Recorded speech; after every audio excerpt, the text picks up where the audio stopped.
संविधान ਤੁਹਾਨੂੰ ਕਿਹਨੇ ਕਿਹਾ ਵੀ ਨਹੀਂ ਲਿਖਿਆ ਭੀਮ ਰਾਓ ਅੰਬੇਦਕਰ ਨੇ ਤੇ ਕਿਉਂ ਲੱਗਦਾ ਹੈ कि नहीं लिखिया? लगता नहीं है ये दरअसल बाबा साहब डॉक्टर अम्बेडकर का ही स्टेटमेंट है। उन्होंने 2 सितंबर 1953 को राज्यसभा में स्टेटमेंट दिया कि इस संविधान से किसी का भी भला नहीं होगा। मुझे हैक कर लिया गया था। संविधान सभा ने जो जो कहा वो मैंने अपनी मर्जी के खिलाफ लिखा। जब मुझे मौका मिलेगा तो इसमें मैं आग लगा दूंगा। भीमराव अंबेडकर ने संविधान नहीं लिखिया जी, तो फिर प्रचार्य क्यों गया कि संविधान उन्होंने लिखिया है? ये स्टेट की पॉलिसी है। डॉक्टर अंबेडकर साहब ने कहीं नहीं कहा कि ये संविधान मैंने बनाया है, मैंने लिखा है। कहीं नहीं, उन्होंने एक स्टेटमेंट नहीं दिया। ये प्रचारित किया गया है बीजेपी कांग्रेस के द्वारा, आरएसएस के द्वारा प्लानिंग से।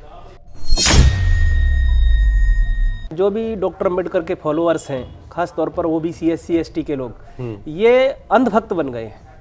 इनको पूछो कि भाई आपने संविधान पढ़ा है तो नहीं, लेकिन हर एक आदमी ये कहता है भारत का संविधान अच्छा है।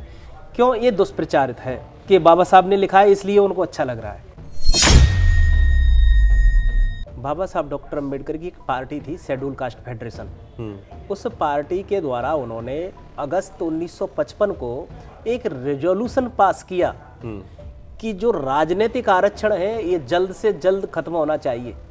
इसके लिए उन्होंने कारण बताया कि इस राजनीतिक आरक्षण की वजह से लोग पार्टियों के दलाल पैदा हो रहे हैं, एक तरह से पट्टे वाले कुत्ते पैदा हो रहे हैं जो मालिक की मर्जी के बगैर काटना तो दूर भौंक भी नहीं सकते।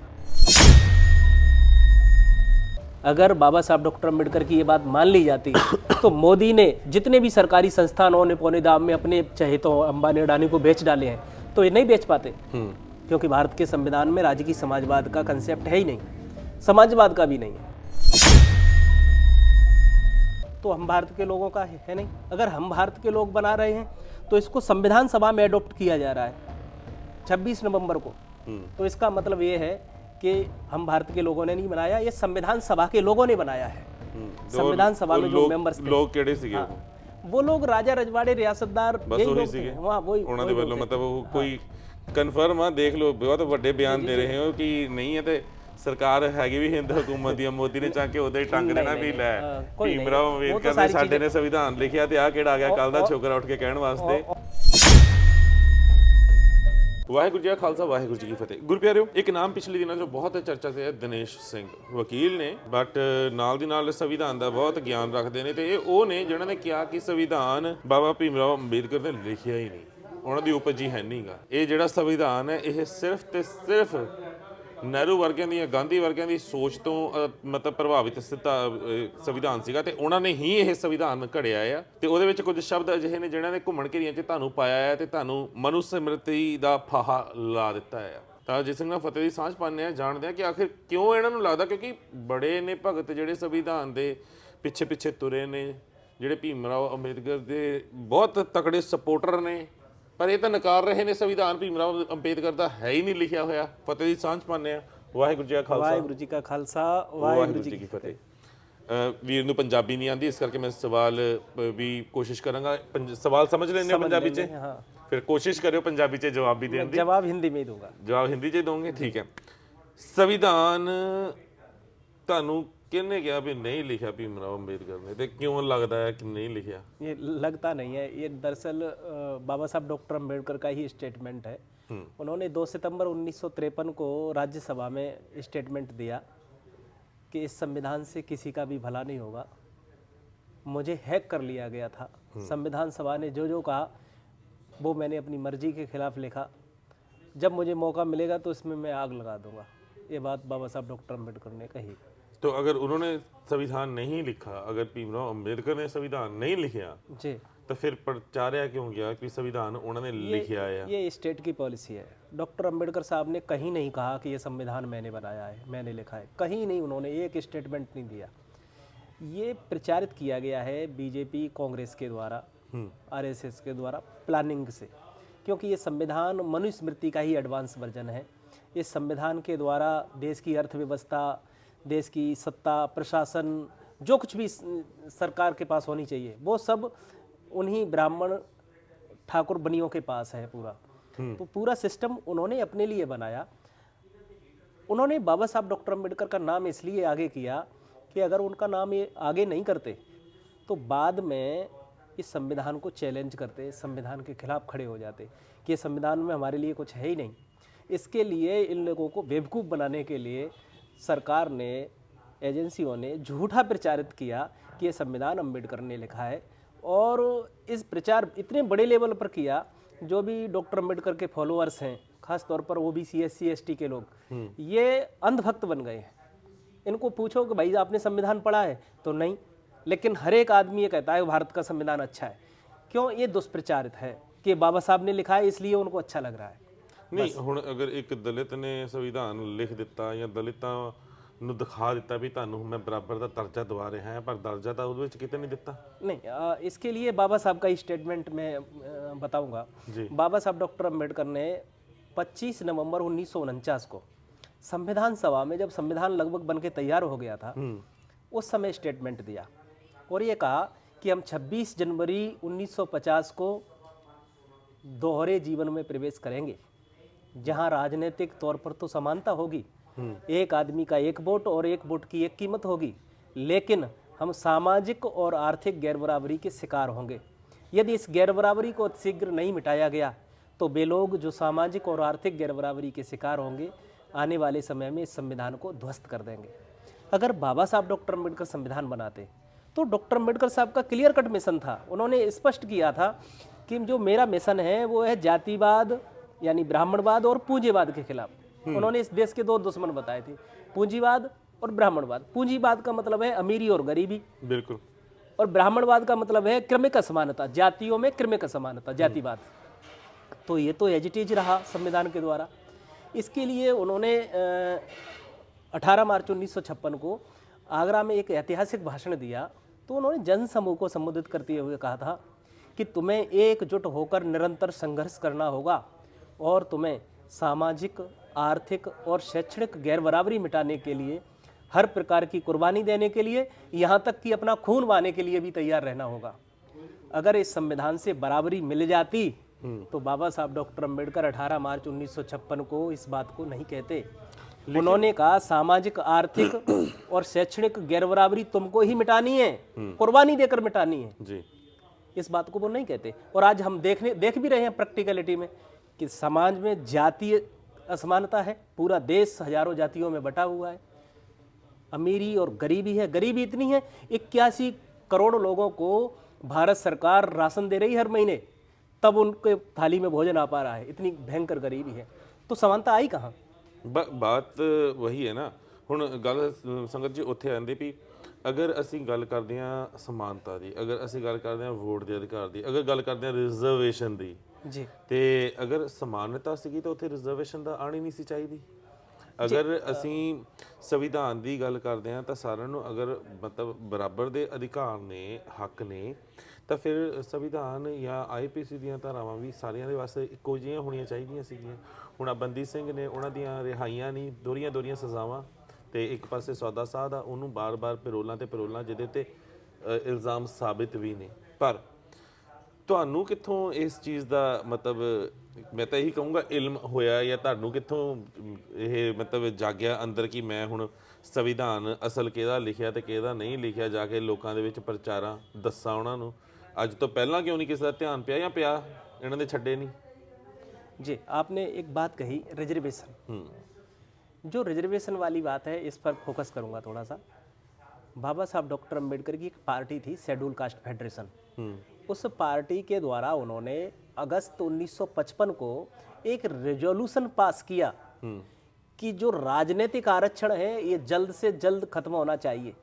इसके लिए उन्होंने कारण बताया कि इस राजनीतिक आरक्षण की वजह से लोग, पार्टियों के दलाल पैदा हो रहे हैं, एक तरह से पट्टे वाले कुत्ते पैदा हो रहे हैं, जो मालिक की मर्जी के बगैर काटना तो दूर भौंक भी नहीं सकते। इसके करके उन्होंने रिजर्वेशन को खत्म करने की बात कही थी जी। रिजर्वेशन खत्म होना चाहिए। डॉक्टर अम्बेडकर रिजर्वेशन के पक्ष में थे ही नहीं जी। वो तो अपना ये चाहते थे कि हमको सेपरेट इलेक्टोरेट मिलना चाहिए। वो पूना पैक्ट किया गया, क्या हुआ, लेकिन बाद में उन्होंने उसको खत्म करने का भी प्रयास किया। ਓਕੇ हाँ रिजर्वेशन के पक्ष में नहीं थे।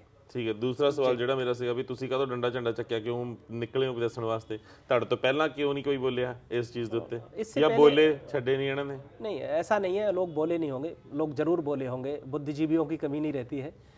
दरअसल ये हुआ कि मैंने बाबा साहब डॉक्टर अम्बेडकर के वॉल्यूम्स पढ़े, ਓਕੇ तो उसमें उनका एक संविधान है बना हुआ, स्टेट एंड माइनॉरिटी। ये संविधान है जो राज्य और अल्पसंख्यक नाम से है। ये संविधान बाबा साहब डॉक्टर अम्बेडकर ने बना करके संविधान सभा को 15 मार्च 1947 को दिया। ओके स्टेट एंड माइनॉरिटी, राज्य और अल्पसंख्यक। ये मैंने बाबा साहब डॉक्टर अम्बेडकर के जब वॉल्यूम्स पढ़ रहा था जो भारत सरकार ने छपवाए हैं, जब इसको पढ़ा तब इसको देख करके लगा कि बाबा साहब अम्बेडकर तो राजकीय समाजवाद की फिलॉसफी पर काम करना चाह रहे हैं। वो चाह रहे हैं कि देश की जो उत्पादन के संसाधन हैं उनका राष्ट्रीयकरण कर दिया जाए। इसके बदले में जो स्टेट है लोगों को फ्री में एजुकेशन देगी, रोजगार की गारंटी देगी, स्वास्थ्य की सुविधाएं प्रदान कराएगी, सारी फैसिलिटी देगी, लेकिन इसका नेशनलाइजेशन होना चाहिए प्रॉपर्टी का। अगर बाबा साहब डॉक्टर अम्बेडकर की ये बात मान ली जाती तो मोदी ने जितने भी सरकारी संस्थानों ने पौने दाम में अपने चहेतों अंबानी अडानी को बेच डाले हैं, तो ये नहीं बेच पाते, क्योंकि भारत के संविधान में राजकीय समाजवाद का कंसेप्ट है ही नहीं, समाजवाद का भी नहीं है। ਬਿਲਕੁਲ। ਲੇਕਿਨ ਗੱਲ ਉੱਥੇ ਹੀ ਮੁੱਕਦੀ ਹੈ ਨਾ ਭਰਾ ਮੇਰੇ, ਵੀ ਇੰਨਾ ਸਮਾਂ ਤੁਸੀਂ ਕਹਿ ਰਹੇ ਹੋ ਵੀ ਪਹਿਲਾਂ ਹੀ ਸਮੇਂ ਸਿਰ ਬਹੁਤ ਲੋਕ ਆਉਂਦੇ ਹੋਣਗੇ, ਬੁੱਧੀਜੀਵੀ ਬਥੇਰੇ ਨੇ, ਬੁੱਧੀਜੀਵੀ ਮੁੱਕੇ ਨਹੀਂ। जी ਹੁਣ ਐਵੇਂ ਤਾਂ ਬਹੁਤ ਸਾਰੇ ਸਨਾਤਨ ਧਰਮ ਦੇ ਵੀ ਗੁਰੂ ਨੇ ਜਿਹੜੇ ਕਹਿੰਦੇ ਨੇ ਵੀ ਅਸੀਂ ਹਿੰਦੂ ਨਹੀਂ ਹੈਗੇ, ਅਸੀਂ ਸਨਾਤਨ ਧਰਮ ਤੋਂ ਬਿਲੋਂਗ ਕਰਦੇ ਹਾਂ। जी ਠੀਕ ਹੈ, ਅਸੀਂ ਕੋਈ ਰਾਮ ਮੰਦਿਰ ਦਾ ਉਦਘਾਟਨ ਕੀਤਾ, ਸਾਡਾ ਉਹਨਾਂ ਕੋਈ ਲੈਣਾ ਦੇਣਾ ਨਹੀਂ ਹੈ, ਕਿਉਂਕਿ ਸਾਡੇ ਇੱਥੇ ਜਦੋਂ ਤੱਕ ਮੰਦਿਰ ਪੂਰਾ ਨਹੀਂ ਹੁੰਦਾ ਉਹਦੀ ਪ੍ਰਾਣ ਪ੍ਰਤਿਸ਼ਠਾ ਨਹੀਂ ਹੁੰਦੀ, ਅਧੂਰੇ ਮੰਦਿਰ ਦੀ ਪ੍ਰਾਣ ਪ੍ਰਤਿਸ਼ਠਾ ਤੇ ਅਸੀਂ ਨਹੀਂ ਜਾਣਾ। ਹੁਣ ਹਰ ਥਾਂ ਦੇ ਉੱਤੇ ਬੁੱਧੀਜੀਵੀ ਵੀ ਹੁੰਦੇ ਨੇ ਤੇ ਆਪੋਜ਼ਿਟ ਜਿਹੜੇ ਹੈਗੇ ਨੇ ਸਾਡੇ ਕ੍ਰਿਟਿਸਾਈਜ਼ ਕਰਨ ਵਾਲੇ ਵੀ ਸਾਨੂੰ ਹੈਗੇ ਨੇ। ਤੇ ਜਦੋਂ ਇਦਾਂ ਦੀਆਂ ਗੱਲਾਂ ਅਚਾਨਕ ਨਿਕਲ ਕੇ ਸਾਹਮਣੇ ਆਉਂਦੀਆਂ ਤਾਂ ਸਾਡੇ ਵਰਗੇ ਲੋਕਾਂ ਦੇ ਜ਼ਿਹਨ 'ਚ ਇਹ ਵੀ ਸ਼ੱਕ ਆਉਂਦਾ, ਯਾਰ ਇਹ ਵੀ ਬੰਦਾ ਕਿਤੇ ਸਰਕਾਰ ਦਾ ਨਾ ਭੇਜਿਆ ਹੋਇਆ ਹੋਵੇ। नहीं वीर जी, ऐसा नहीं है। आप इस किताब को पढ़ सकते हैं। ਜੀ और ख़ास बात यह है कि मैंने जो डिबेट है संविधान सभा की, वो डिबेट पढ़ी हुई है पूरी, तो इसमें वास्तव में डॉक्टर अम्बेडकर साहब का कुछ है। ਡਿਬੇਟਸ ਜਿਹੜੀਆਂ ਨੇ ਉਹ ਤੁਸੀਂ ਕਿਸ ਬੁੱਕ ਦੇ ਵਿੱਚ ਹਵਾਲੇ ਨੇ ਉਹਨਾਂ ਦੀ ਡਿਬੇਟ जो डिबेट्स है ये सरकार ने छपवाई हुई है, संविधान सभा की कॉन्स्टिट्यूएंट असेंबली की डिबेट है, जो लोकसभा की वेबसाइट पे भी पड़ी हुई है। अगर आपको चाहिए तो लोकसभा एनेक्सी पर ये मिलती है। ਮੈਨੂੰ ਕਿਰਪਾ ਕਰਕੇ ਉਹਦੇ ਤੁਸੀਂ ਸਨੈਪਸ਼ਾਟਸ ਭੇਜ ਦੇਣਾ, ਕਿਉਂਕਿ ਤੁਹਾਨੂੰ ਈਜ਼ੀ ਹੋਊਗਾ, ਤੁਸੀਂ ਪਹਿਲਾਂ ਸਰਚ ਕੀਤੀਆਂ ਹੋਈਆਂ ਨੇ। ਮੈਂ ਮੱਥਾ ਮਾਰਦਾ ਰਹੂੰਗਾ ਜਾਂ ਮੇਰੀ ਟੀਮ ਮੱਥਾ ਮਾਰਦੀ ਰਹੂਗੀ। ठीक है, वो मैं So, आपको ਉਹ ਡਿਬੇਟਸ ਜਿਹੜੀਆਂ ਜਿੱਥੇ ਲਿਖੀਆਂ ਨੇ ਜਾਂ ਜੋ ਉਹਨਾਂ ਦੇ ਬਿਆਨ ਸੀਗੇ ਅੰਬੇਦਕਰ ਜੀ ਤੇ, ਕਿਉਂਕਿ ਸੰਗਤ ਜੀ ਸਾਨੂੰ ਵੀ ਪਤਾ ਲੱਗਣਾ ਚਾਹੀਦਾ ਨਾ, ਜੇਕਰ ਥਾਂ ਦੇ ਉੱਤੇ ਇਹ ਚੌਂਕਾ ਚੌਰਾਹਿਆਂ ਦੇ ਉੱਤੇ ਡਾਕਟਰ ਭੀਮ ਰਾਓ ਅੰਬੇਦਕਰ ਦੇ ਬੁੱਤ ਲਗਾ ਰਹੇ ਨੇ ਹੱਥ 'ਚ ਸੰਵਿਧਾਨ ਦੀ ਕਿਤਾਬ ਫੜਾ ਕੇ, ਤੇ ਉਹ ਸੰਵਿਧਾਨ ਜਿਹੜਾ ਹੈਗਾ ਆ ਉਹ ਐਕਚੁਅਲੀ ਭਾਰਤ ਦੇ ਆਵਾਮ ਵਾਸਤੇ ਨਹੀਂ ਹੈ, ਉਹ ਸਿਰਫ ਤੇ ਸਿਰਫ ਕੁਝ ਬਾਹਮਣਾ ਬਾਣੀਆਂ ਪੰਡਤਾਂ ਵਾਸਤੇ ਹੈਗਾ ਤੇ ਬਾਕੀ ਆਵਾਮ ਦੇ ਵਾਸਤੇ ਉਹ ਗਲੇ ਦੀ ਹੱਡੀ ਆ, ਫਾਹਾ ਆ, ਤਾਂ ਫਿਰ ਸਾਨੂੰ ਅਵੇਅਰ ਹੋਣਾ ਪਏਗਾ। ਮੈਂ ਵੈਸੇ ਇਸ ਵੀਰ ਦੀ ਮਤਲਬ ਇੰਟਰਵਿਊ ਕਰਨ ਦਾ ਪਹਿਲਾਂ ਨਹੀਂ ਸੀ ਸੋਚਿਆ, ਪਰ ਜਦੋਂ ਮੈਂ ਇਹਨਾਂ ਦਾ ਸੰਬੋਧਨ ਸੁਣਿਆ ਸਟੇਜ ਦੇ ਉੱਤੇ, ਇਹਨਾਂ ਨੂੰ ਬੋਲਦੇ ਹੋਏ ਸੁਣਿਆ, ਬਹੁਤ ਸਾਰੀਆਂ ਚੀਜ਼ਾਂ ਸੀ ਜਿਹੜੀਆਂ ਇਹਨਾਂ ਨੇ ਬਹੁਤ ਵਧੀਆ ਤਰੀਕੇ ਨਾਲ ਐਕਸਪਲੇਨ ਕੀਤੀਆਂ। ਕੁਝ ਸਟਾਰਟਿੰਗ ਦੇ ਸ਼ਬਦ ਇਹਨਾਂ ਨੇ ਐਕਸਪਲੇਨ ਕੀਤੇ ਜਿਹਨਾਂ ਦੇ ਵਿੱਚ ਜਿਹੜੇ ਸ਼ਬਦ ਬਹੁਤ ਕਲੀਅਰਲੀ ਦੱਸ ਦਿੰਦੇ ਕਿ ਸੰਵਿਧਾਨ ਐਕਚੁਅਲੀ ਹੈ ਕੀ, ਤੁਹਾਨੂੰ ਮਿਲਣਾ ਕੀ ਹੈ। ਉਹਨਾਂ ਸ਼ब्दों ਨੂੰ ना जो आपने शुरुआत में बोले थे बहुत शॉर्टली एक्सप्लेन कर दीजिएगा उनको, जो संविधान की शुरुआत में, कि उसके असल मतलब क्या है और कैसे संविधान खुद ही बता रहा है कि आप हमारी जूती बन के रहोगे। देखिए बात ये है वीर जी कि जो संविधान की जो प्रियम्बल है, जो देश के भोले लोग हैं वो संविधान को नहीं पढ़ते, क्योंकि संविधान एक कानून विशेषज्ञों का सब्जेक्ट है। कानून के जो विद्यार्थी होते हैं, लॉ एक्सपर्ट होते हैं, वो ही इसको पढ़ते हैं, हर कोई नहीं पढ़ता। तो कानून की समझ हर किसी को नहीं होती, लेकिन हमारे लोग क्या करते हैं कि संविधान खोला उन्होंने, पहला ही पेज पढ़ा, वो है प्रस्तावना, प्रियम्बल। प्रियम्बल को जब वो पढ़ते हैं तो उनको लगता है कि इसमें तो बहुत अच्छी अच्छी प्यारी प्यारी बातें लिखी हैं।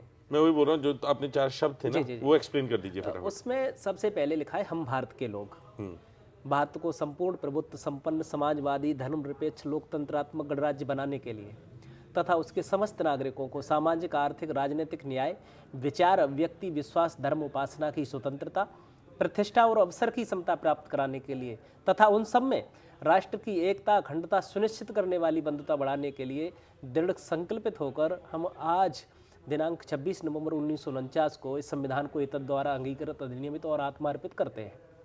अब इसमें जो पहला शब्द है, ਵਿਆਖਿਆ ਸੁਣਿਓ ਉਹਦੀ, ਇਹ ਬੜੀ ਤੇਜ਼ ਭਰਾ ਹਿੰਦੀ ਬੋਲ ਗਿਆ ਆ, ਠੀਕ ਹੈ, ਮੈਨੂੰ ਤਾਂ ਸਮਝ ਆ ਗਈ, ਪਰ ਮੈਂ ਕਹੂੰਗਾ ਹੁਣ ਇਹ ਅੱਗੇ ਪਹਿਲੇ मैं धीरे धीरे ਵਿਆਖਿਆ बोलूँगा, ਸੁਣਿਓ। धीरे धीरे बोलूँगा। ਐਕਸਪਲੇਨ। जो संविधान में वर्ड है पहला, we the people of India, हम भारत के लोग, इसको पढ़ करके हम लोग 2 मिनट पास। कन्फ्यूज हो जाते हैं। हम लोग कन्फ्यूज हो जाते हैं, हमको लगता है कि ये संविधान हम भारत के लोगों ने बनाया है। हम भारत के लोगों ने तो संविधान सभा का गठन ही नहीं किया। संविधान सभा का जो गठन हुआ है वो सीमित मताधिकार के द्वारा हुआ, जिसमें लगभग 90% लोगों को वोट डालने का राइट नहीं था। जो वोटिंग राइट था वो 3 शर्तों पर था, जिसके पास अचल संपत्ति हो, जो सरकार को टैक्स देता हो, और जो 10वीं तक लगभग अपर वर्णाकलम जिसे 10वीं कह सकते हैं वहाँ तक पढ़ा लिखा हो। तो इन शर्तों को जो लोग पूरा करते थे उनको वोट डालने का राइट था। उस समय भारत की आबादी 25 करोड़ 60 लाख थी, उसमें से महज 3 करोड़ लोगों को वोट डालने का राइट था। यानी लगभग 90% आबादी वोट डालने के अधिकार से वंचित थी। संविधान सभा का जो प्रस्ताव लेकर आया, मंत्री मिशन आया था, कैबिनेट मिशन, उसमें 3 सदस्य थे। उन्होंने ये प्रपोज किया कि संविधान सभा का जो गठन है वो वयस्क मताधिकार के आधार पर होना चाहिए, लेकिन गांधी ने, नेहरू ने मना कर दिया कि बोले अगर इस आधार पर होगा तो हमारा तो बहुमत बन ही नहीं पाएगा। तो उन्होंने बड़ी चालाकी से कहा कि अगर हम संविधान सभा का चुनाव अलग अगर नई तरीके से कराएंगे तो इसके लिए वोटर लिस्ट बनाएंगे, तमाम चीज़ें लगेंगी, तो हमें आज़ादी लेट मिलेगी। इसलिए हम पुराने जो चुनाव पद्धति है उसी से कर लेते हैं सारी चीज़ें। तो संविधान सभा का गठन हुआ तो इसका परिणाम ये हुआ कि उसमें सामंतवादी, रियासतदार, राजा रजवाड़े इसी के लोग थे। जो 90% तबका था उसका रिप्रेजेंटेशन वहाँ नहीं था। ਉਹ ਮਤਲਬ ਫਿਰ ਤਾਂ ਉਦਾਂ ਦਾ ਉਦਾਂ ਹੀ ਵੰਚਿਤ ਰਹਿ ਗਿਆ, ਉਹਨਾਂ ਚੀਜ਼ਾਂ वंचित ਤੋਂ रह गया। ਉਹਨਾਂ ਨੂੰ ਕੁਝ ਨਹੀਂ ਮਿਲਿਆ। ਪਰ ਮੈਂ ਹੁਣ व्याख्या बता रहा हूँ आपको। तो हम भारत के लोगों का है नहीं, अगर हम भारत के लोग बना रहे हैं तो इसको संविधान सभा में अडॉप्ट किया जा रहा है 26 नवंबर को। तो इसका मतलब ये है कि हम भारत के लोगों ने नहीं बनाया, ये संविधान सभा के लोगों ने बनाया है। संविधान सभा में जो मेंबर्स थे, ਲੋਕ ਕਿਹੜੇ ਸੀਗੇ ਉਹ? वो लोग राजा रजवाड़े, रियासतदार, ਬਸ यही ਉਹੀ लोग थे। ਸੀਗੇ वहाँ वही ਉਹਨਾਂ ਦੇ ਵੱਲੋਂ, ਮਤਲਬ ਉਹ ਕੋਈ ਕਨਫਰਮ ਆ, ਦੇਖ ਲਓ ਬਹੁਤ ਵੱਡੇ ਬਿਆਨ ਦੇ ਰਹੇ ਹੋ ਕਿ ਨਹੀਂ ਹੈ, ਤੇ ਸਰਕਾਰ ਹੈਗੀ ਵੀ ਹਿੰਦ ਹਕੂਮਤ ਦੀ, ਮੋਦੀ ਨੇ ਚਾਹ ਕੇ ਉਹਦੇ ਟੰਗ ਦੇਣਾ ਵੀ ਲੈ ਭੀਮ ਰਾਓ ਅੰਬੇਦਕਰ ਨੇ ਸਾਡੇ ਨੇ ਸੰਵਿਧਾਨ ਲਿਖਿਆ ਤੇ ਆ ਕਿਹੜਾ ਆ ਗਿਆ ਕੱਲ ਦਾ ਛੋਕਰਾ ਉੱਠ ਕੇ ਕਹਿਣ ਵਾਸਤੇ। ऑन रिकॉर्डेड है सारी वीर जी। ਔਨ ਰਿਕਾਰਡਡ ਤਾਂ ਚਲ ਠੀਕ ਹੈ ਭਰਾ ਮੇਰੇ, ਮੈਂ ਤਾਂ ਸਿੰਪਲ ਇਹੀ ਕਹੂੰਗਾ ਨਾ ਵੀ ਅਸੀਂ ਜਿਹੜੀਆਂ ਵੀ ਚੀਜ਼ਾਂ ਪ੍ਰਸਾਰਦੇ ਹਾਂ, ਸਾਡਾ ਫਰਜ਼ ਬਣਦਾ ਕਿ ਅਸੀਂ ਪੂਰੀ ਜ਼ਿੰਮੇਵਾਰੀ ਦੇ ਨਾਲ ਉਸ ਚੀਜ਼ ਦੀ ਆਥੈਂਟਿਸਿਟੀ ਚੈੱਕ ਕਰੀਏ। ਹੁਣ ਮੈਂ ਤਾਂ ਇਹਨਾਂ ਨੂੰ ਕਿਹਾ ਮੈਨੂੰ ਸਾਰੇ ਸਨੈਪਸ਼ਾਟਸ ਵੀ ਭੇਜਣਗੇ ਜਿਹੜੇ ਭੀਮ ਰਾਓ ਅੰਬੇਦਕਰ ਜੀ ਦੇ ਬਿਆਨ ਨੇ, ਜੋ ਵੀ ਉਹਨਾਂ ਨੇ ਪਾਰਲੀਮੈਂਟ ਦੇ ਵਿੱਚ ਸਪੀਚਸ ਦਿੱਤੀਆਂ ਜਾਂ ਉਹਨਾਂ ਨੇ ਸੰਵਿਧਾਨ ਦਾ ਖੰਡਨ ਕੀਤਾ ਕਿ ਉਹ ਸੰਵਿਧਾਨ ਉਹਨਾਂ ਦਾ ਨਹੀਂ ਲਿਖਿਆ ਹੋਇਆ ਤਾਂ ਸਾਡਾ ਫਰਜ਼ ਬਣਦਾ। ਤੇ ਮੈਂ ਇਹ ਐਪੀਸੋਡ ਵੀ ਉਦੋਂ ਹੀ ਚਲਾਉਂਗਾ ਜਦੋਂ ਮੈਨੂੰ ਇਹ ਸਪੀਚਸ ਦੀ ਸਨੈਪਸ਼ਾਟਸ ਭੇਜਣਗੇ, ਥੱਲੇ ਨਾਲ ਲਗਾਵਾਂਗਾ, ਕਿਉਂਕਿ ਬਹੁਤ ਸਾਰੀਆਂ ਚੀਜ਼ਾਂ ਨੇ। ਹੁਣ ਦੀਰਾ ਤਾਂ ਹੈ ਸਾਨੂੰ ਵੀ ਸੰਵਿਧਾਨ ਦੇ ਵਿੱਚ ਸਾਡੇ ਵਾਸਤੇ ਕੁਛ ਨਹੀਂ ਹੈ। ਧਾਰਾ 25 ਉਹਦੇ ਵਿੱਚ ਬੋਧੀ, ਜੈਨੀ, ਸਿੱਖ, ਕੇਸਾਧਾਰੀ ਹਿੰਦੂ ਬਣਾ ਕੇ ਠੋਕਿਆ ਸਾਨੂੰ। ਅਗਰ ਐਕਟ 19 ਦੀ ਕੀਤੀ ਜਾਵੇ, ਆਰਟੀਕਲ 19 ਦੀ, ਤਾਂ ਉਹਦੇ ਵਿੱਚ ਸਾਨੂੰ ਠੀਕ ਹੈ ਫਰੀडम ਆਫ ਸਪੀਚ ਦੀ ਗੱਲ ਕੀਤੀ ਜਾਂਦੀ। ਤੇ ਆਹ ਪਿੱਛੇ ਇਹਨਾਂ ਨੇ ਹੁਣ ਪਾਸ ਕੀਤਾ ਜਿਹੜਾ ਬ੍ਰੌਡਕਾਸਟ ਬਿੱਲ, ਉਹਦੇ ਵਿੱਚ ਬਹੁਤ ਸਾਰੀਆਂ ਚੀਜ਼ਾਂ ਤੇ ਸਾਨੂੰ ਫਾਹੇ ਲਾਉਣ ਦੇ ਉੱਤੇ ਤਿਆਰ ਬੈਠੇ ਨੇ। ਆਏ ਦਿਨ ਨਵੇਂ ਸੰਵਿਧਾਨ ਸਾਹਮਣੇ ਆ ਜਾਂਦੇ। ਹੁਣ ਇਹਨਾਂ ਨੇ ਆਪਣੇ ਸੰਵਿਧਾਨ ਦੀਆਂ ਨਵੀਆਂ ਧਾਰਾਵਾਂ ਹੋਰ ਲਾ ਦੇਣੀਆਂ ਨੇ।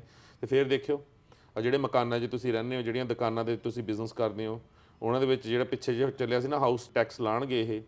ਹੁਣ ਇਹ ਹਾਊਸ ਟੈਕਸ ਜਿਹੜੇ ਹੈਗੇ ਨੇ ਸਿਰਫ ਮਕਾਨਾਂ ਦੇ ਗਰਾਊਂਡ ਫਲੋਰ ਨਹੀਂ, ਫਸਟ ਫਲੋਰ ਜੇ ਕਿਰਾਏ ਤੇ ਉੱਥੇ ਵੀ ਤੇ ਉਹਦੀ ਛੱਤ ਦੇ ਉੱਤੇ ਵੀ ਲੱਗੂਗਾ। ਪਹਿਲਾਂ ਇਹਨਾਂ ਦੇ ਬਿੱਲ ਇਹ ਪਾਸ ਕੀਤਾ ਸੀ, ਰੌਲਾ ਬਹੁਤ ਪੈ ਗਿਆ ਸੀਗਾ, ਤਾਂ ਕਰਕੇ ਇਹਨਾਂ ਨੂੰ ਵਾਪਸ ਲੈਣਾ ਪਿਆ। ਹੁਣ ਉਹੀ ਚੀਜ਼ ਹੈ ਨਾ, ਕਹਿੰਦੇ ਕਿ ਰਾਜ ਬਿਨਾਂ ਨਾ ਧਰਮ ਚਲੇ ਹੈ, ਧਰਮ ਬਿਨਾਂ ਸਭ ਤਲੇ ਮਲੇ ਹੈ। ਰਾਜ ਜਿਹਦਾ ਹੈਗਾ ਉਹਨੇ ਤਾਂ ਆਪਣੇ ਚੰਮ ਦੀਆਂ ਚਲਾਣੀਆਂ ਨੇ, ਤੇ ਅਸੀਂ ਰਾਜ ਤੋਂ ਬਿਨਾਂ ਅਧੂਰੇ ਬੈਠੇ ਹਾਂ। ਬਹੁਤ ਚੀਕਾਂ ਮਾਰਦੇ ਹਾਂ, ਬਹੁਤ ਰੌਲਾ ਪਾਉਂਦੇ ਹਾਂ।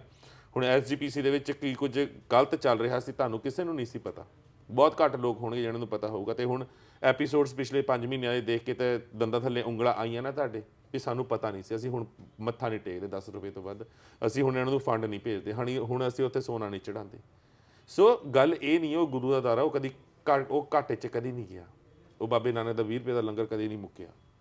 ਉਹ ਗੁਰੂ ਰਾਮਦਾਸ ਦਾ ਦਰ ਹੈ, ਉੱਥੇ ਕਦੇ ਵੀ ਕੋਈ ਭੁੱਖਾ ਉਸ ਦਰ ਤੋਂ ਨਹੀਂ ਆਇਆ। ਪਰ ਜੇ ਉੱਥੇ ਗੋਲਕਾ ਖਾਣ ਵਾਲੇ ਬੈਠ ਗਏ ਹੋਣ, ਜੇ ਸਾਡੇ ਸੰਵਿਧਾਨ ਨੂੰ ਸਮਝਾਉਣ ਵਾਲੇ ਆਪ ਹੀ ਸਾਡੀਆਂ ਅੱਖਾਂ 'ਚ ਘੱਟਾ ਪਾਉਣ ਵਾਲੇ ਬੈਠ ਗਏ ਹੋਣ, ਤੇ ਜਿਹੜੇ ਸੱਚਾਈ ਦੱਸਦੇ ਨੇ ਕਿ ਸੰਵਿਧਾਨ ਉਹਦਾ ਲਿਖਿਆ ਹੀ ਨਹੀਂ ਹੈਗਾ, ਜਿਹਦਾ ਨਾਮ ਲੈ ਕੇ ਤੁਸੀਂ ਧਰਨੇ ਲਾਉਂਦੇ ਹੋ, ਜਿਹੜੇ ਕਹਿੰਦੇ ਨੇ ਵੀ ਹਾਂ ਭਾਈ SC BC ਕੈਟਾਗਰੀ ਵਾਸਤੇ ਬਹੁਤ ਕੁਝ ਕੀਤਾ ਉਹਨਾਂ ਨੇ, ਬਹੁਤ ਕੁਝ ਕੀਤਾ ਉਹਨਾਂ ਨੇ, ਪਰ ਤੁਸੀਂ ਇਹ ਨਹੀਂ ਨਾ ਸੋਚਿਆ ਵੀ ਅਗਰ ਉਹ ਬਹੁਤ ਕੁਝ ਕੀਤਾ ਹੁੰਦਾ ਤਾਂ ਰਿਜ਼ਰਵੇਸ਼ਨ ਨੂੰ ਪਹਿਲਾਂ ਹੀ ਉਹ ਫਾਹਾ ਲਾ ਦਿੰਦੇ।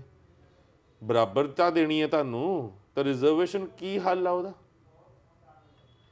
ਤੁਹਾਨੂੰ ਜਾਤ ਦੇ ਆਧਾਰ ਤੇ ਨੌਕਰੀਆਂ ਦਿੱਤੀਆਂ ਜਾਣਗੀਆਂ ਤੇ ਕੁਨਬੇ ਬਣਾ ਲਏ ਉਹਨਾਂ ਨੇ, ਤੇ ਅੱਬ ਦੇ ਤੁਹਾਡੇ ਗਲੇ 'ਚ ਪੱਟੇ ਪਾਤੇ। ਤੁਹਾਡਾ ਇੱਕ ਅਲੱਗ ਸੰਤਰੀ, ਇੱਕ ਅਲੱਗ ਮੰਤਰੀ, ਠੀਕ ਹੈ, ਉਹਦਾ ਆਹ ਕੁਨਬਾ, ਤੇ ਉਸ ਤੋਂ ਬਾਅਦ ਬਾਕੀ ਰਹਿੰਦੀ ਖੁੰਦੀ ਕਸਰ ਇਹਨਾਂ ਨੇ ਜਿਹੜੇ ਦਲਾਲ ਠੇਕੇਦਾਰ ਬਿਠਾ ਦਿੱਤੇ ਦੇਹਧਾਰੀ, ਉਹਨਾਂ ਨੇ ਕੱਢ ਦਿੱਤੇ। 1905 ਦੇ ਵਿੱਚ ਪਹਿਲਾ ਰਾਧਾ ਸੁਆਮੀਆਂ ਦਾ ਡੇਰਾ ਬਣਿਆ ਸੀ, ਉਸ ਤੋਂ ਟੁੱਟ ਕੇ ਸਰਸਾ ਡੇਰਾ ਬਣਿਆ, ਉਸ ਤੋਂ ਬਾਅਦ ਤਾਂ ਪਤਾ ਹੀ ਨਹੀਂ ਕਿੰਨੇ ਡੇਰੇ ਬਣੇ। ਤੇ ਬੇਵਕੂਫਾਂ ਵਾਂਗੂ ਉੱਦਾਂ ਅਸੀਂ ਕਹਿੰਦੇ ਹਾਂ ਅਰਦਾਸ ਤੋਂ ਬਾਅਦ ਆਗਿਆ ਭਈ ਅਕਾਲ ਕੀ ਤਭੀ ਚਲਾਇਓ, ਪੰਥ ਸਭ ਸਿੱਖਣ ਕੋ ਹੁਕਮ ਹੈ, ਗੁਰੂ ਮਾਨਿਓ ਗ੍ਰੰਥ, ਗੁਰੂ ਗ੍ਰੰਥ ਜੀ ਮਾਨਿਓ, ਪ੍ਰਗਟ ਗੁਰਾਂ ਕੀ ਦੇ, ਕਹਿੰਦੇ ਆ, ਕਹਿ ਕੇ ਆ ਜਾਂਦੇ ਆ, ਪੱਲੇ ਨਹੀਂ ਪਾਉਂਦੇ। ਕਿਉਂਕਿ ਦੇਹਧਾਰੀਆਂ ਦੇ ਤਾਂ ਅਸੀਂ ਤਲਵੇ ਚੱਟਦੇ ਆ, ਜਾ ਕੇ ਡੇਰਿਆਂ ਦੇ ਵਿੱਚ ਮੱਥੇ ਟੇਕਦੇ ਆ। ਕਦੀ ਕਿਸੇ ਤੋਂ ਕੇਲੇ ਲੈ ਪੁੱਤ ਦੀ ਦਾਤ ਮਿਲ ਜੂ, ਕਦੇ ਕਿਸੇ ਤੋਂ ਸੇਬ ਲੈ ਪੁੱਤ ਦੀ ਦਾਤ ਮਿਲ ਜੂ, ਜਾ ਕੇ ਨੋਟਾਂ ਦੇ ਢੇਰ ਉਹਨਾਂ ਕੋਲ ਲਾਉਂਦੇ ਆ, ਫਰੂਟਾਂ ਦੇ ਢੇਰ ਉਹਨਾਂ ਕੋਲ ਲਾਉਂਦੇ ਆ, ਤੇ ਆਪਣੇ ਅਸਲ ਪਿਓ ਨੂੰ ਬਸ ਅਰਦਾਸ ਵਿੱਚ, ਉਹ ਵੀ ਮਤਲਬ ਦਿਲੋਂ ਨਹੀਂ ਉਹਨੂੰ ਪਿਓ ਨੂੰ ਯਾਦ ਕੀਤਾ ਕਦੀ। ਅਰਦਾਸ ਕਰਨੀ ਉਹ ਮਤਲਬ ਸਾਡੀ ਰੂਟੀਨ ਆ, ਫਰਜ਼ ਨਹੀਂ ਹੈਗਾ ਸਾਡਾ, ਉਹ ਰੂਟੀਨ ਹੈ। ਗੁਰਦੁਆਰਾ ਆ ਗਿਆ ਮੱਥਾ ਟੇਕ ਲਿਆ, ਗੁਰਦੁਆਰੇ ਗਏ ਆ 10 ਰੁਪਏ ਪਾਏ ਮੱਥਾ ਟੇਕ ਕੇ ਆ ਗਏ, ਜ਼ਿੰਮੇਵਾਰੀ ਅਸੀਂ ਲੈ ਕੇ ਕੀ ਆਏ ਆ? ਗੁਰੂ ਘਰ ਜਾਣ ਦਾ ਤੁਹਾਡਾ ਕੋਈ ਫਾਇਦਾ ਨਹੀਂ ਜੇ ਤੁਸੀਂ ਗੁਰੂ ਘਰ ਤੋਂ ਕੁਝ ਲੈ ਕੇ ਨਹੀਂ ਆ ਰਹੇ। ਉਹਨੂੰ ਲੋੜ ਨਹੀਂ ਤੁਹਾਡੀ, ਉਹਦੇ ਕੋਲ ਬਹੁਤ ਆ, ਸਾਡੀ ਔਕਾਤ ਨਹੀਂ ਅਸੀਂ ਉਸ ਗੁਰੂ ਨੂੰ ਕੁਛ ਦਈਏ। ਪਰ ਅਗਰ ਉਸ ਦੇ ਦਰ ਤੇ ਚੱਲੇ ਤਾਂ ਸਾਡਾ ਫਰਜ਼ ਬਣਦਾ ਹੈ ਦੋ ਬਾਣੀ ਦੇ ਸ਼ਬਦ ਗੁਰੂ ਦੇ ਦੋ ਸ਼ਬਦ ਇੱਥੇ ਬਾੜ ਕੇ ਜੇ ਲੈ ਆਈਏ ਨਾ, ਉਹਦੇ ਅਰਥ ਸਮਝ ਲਈਏ, ਬੱਚਿਆਂ ਨੂੰ ਆ ਕੇ ਸਮਝਾ ਦਈਏ, ਤਾਂ ਸ਼ਾਇਦ ਤੁਹਾਡਾ ਜੀਵਨ ਵੀ ਸਫਲਾ ਹੋ ਜੂ, ਬੱਚਿਆਂ ਦਾ ਵੀ ਹੋ ਜੂ। ਪਰ ਅਸੀਂ ਉਸ ਲਾਇਕ ਕਦੀ ਹੋਏ ਨਹੀਂ ਆ। ਅਸੀਂ ਐਕਚੁਅਲੀ ਜੁੱਤੀਆਂ ਖਾਣੀਆਂ ਗਿੱਝ ਗਏ ਆ। ਜਿਸ ਸੰਘਰਸ਼ੀ ਸਮੇਂ ਨੂੰ ਕਹਿੰਦੇ ਸੀ ਅਸੀਂ ਕਾਲਾ ਦੌਰ 84 ਤੋਂ ਬਾਅਦ ਦਾ, ਉਹ ਸਾਡੇ ਵਾਸਤੇ ਸ਼ਾਇਦ ਬਹੁਤ ਸੁਨਹਿਰੀ ਦੌਰ ਸੀਗਾ, ਤੇ ਉਹ ਸੁਨਹਿਰੀ ਦੌਰ ਦੀ ਇੱਕ ਵਾਰ ਫਿਰ ਤੋਂ ਸ਼ੁਰੂਆਤ ਹੋ ਗਈ। ਕਿਉਂਕਿ ਮੈਨੂੰ ਲੱਗ ਰਿਹਾ ਇੰਟਰਨੈਟ ਖੜਕਣ ਲੱਗ ਪਈ ਹੈ ਤੇ ਮਰੀਆਂ ਹੋਈਆਂ ਜ਼ਮੀਰਾਂ ਜਾਗ ਰਹੀਆਂ ਨੇ, ਤੇ ਰੱਬ ਨੇ ਚਾਹਿਆ ਤਾਂ ਆਪਣੇ ਜਿਉਂਦੇ ਜੀ ਸਰਹੱਦਾਂ ਬਦਲਦੀਆਂ ਹੋਈਆਂ ਵੀ ਜ਼ਰੂਰ ਦੇਖਾਂਗੇ। ਸੋ ਤੁਸੀਂ ਆਪਣਾ ਵਕੀਲ ਸਾਹਿਬ ਕੀਮਤੀ ਸਮਾਂ ਦਿੱਤਾ, ਤੇ ਅੰਤ ਦੇ ਵਿੱਚ ਕੀ ਕਹਿਣਾ ਚਾਹੋਗੇ ਸੰਗਤ ਨੂੰ? सोच के कहो, संविधान एक बार फिर तो कह दो कि नहीं लिखा भीमराव अम्बेडकर ने। देखिए, ये संविधान बनाने का जो श्रेय दिया जाता है डॉक्टर अम्बेडकर को, उन्होंने नहीं बनाया। ये संविधान बनाया है, इसके एक्चुअल फादर है sir BN Rao. Okay. BN Rao, Benegal Narasimha Rao. Okay. इन्होंने ही संविधान का कच्चा ड्राफ्ट बनाया, जिसमें 243 आर्टिकल थे, 13 अनुसूचियाँ थी, और संविधान सभा की जो 4 समितियाँ थी उन्होंने जो सामग्री इकट्ठी की, और BN राव भी विदेशों में अन्य अन्य संविधानों का अध्ययन करने के लिए गए थे।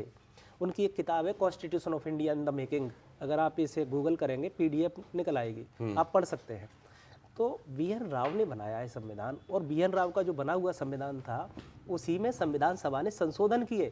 संविधान सभा में जो कुछ भी हुआ वो बहुमत से हुआ है। डॉक्टर अम्बेडकर का तो बहुमत ही नहीं था, बहुमत कांग्रेसियों का था।